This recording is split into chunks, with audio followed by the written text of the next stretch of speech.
2-3 күннен бері бұл өңірде күн бұлыңғыр болған. Және қыстың соңғы салқын тынысы сияқтанып, бір суық жел білінуші еді.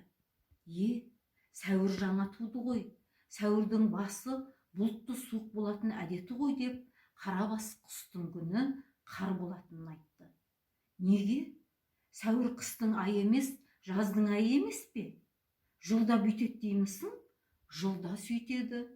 Сәуірді осы жылдызша не дейді? Апрель дейді. Ендеше сол апрелің осы сәуір болмай, тәуір болмас деп бұрынғылар текке айтпаған. Сәуірдің басындағы суық бітпей, жазда шықпайды деп Қарабас Абайға ай-айдың мәнін айта бастады. Бұл жөнінде Қарабас Атшабарда Абай сезбей жүрген көп білім бар екен. Сәуір бұл айдың арабша аты, қазақша мамыр, одан соң маусым. Абай қазақша ай атының бәрін сұрап, қайта-қайта қайырып жаттап алды. Бірақ сәуір турасындағы жаңағы сөзді алғаш естіген еді. Жазғы салымның ең жайсыз кезін әнеугүні әжесі отамалы деп атап еді. Осы отамалы немене? Не деген сөзі өзі деп Абай соны сұрады.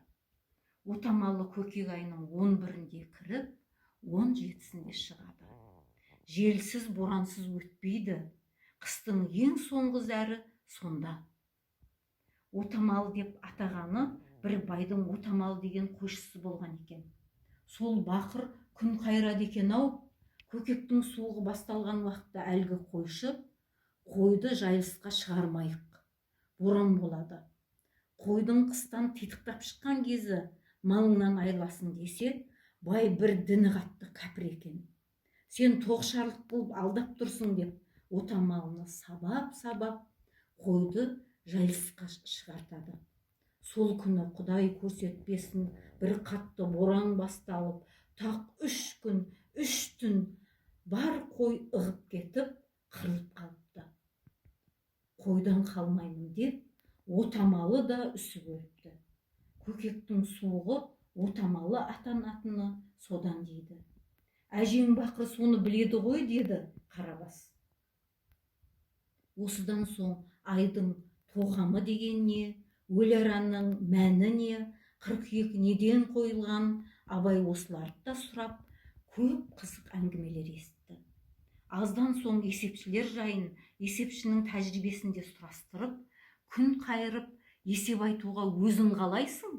Деп Абайдан сұрады. Қарабас күліп, күнің аз болса күн есепте деген молда. Бірақ қолдан келсе есепші болған жақсы ғой. Мен құр қалып жүр екенмін. Болмаса есепшілердің айтқаны аумай келетін жылдарда болады. Бір қатар жол жүріп кеп, 2 салт атты қодар қорасының тұсына жетті. Абай қодар мен қамқаның басына бұрылып Құран оқып үндемей томсырайған күйінде ілгері тартты.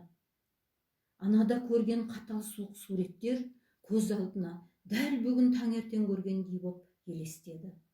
Өзінің сол күні аққан ыстық жасы, қасірет барлығы есіне түсті. Ауылға кеп түскенде Абайдың түсі үлкен кісінің түсіндей боп томсырайған салқын еді. Құлыншақ аулы әлі қыста екен. Күн жылынған кезде тамнан шығып, қыстау жайынан киіз үй тігіп отыратын әдет болушы еді. Қарашоқыдағы Құнанбай аулы сөйткенмен, Құлыншақ олай етпепті. Өзін бала көргенмен, Құнанбай жібергенін ескеріп, Құлыншақ Абайды үлкен кісідей қарсы алды.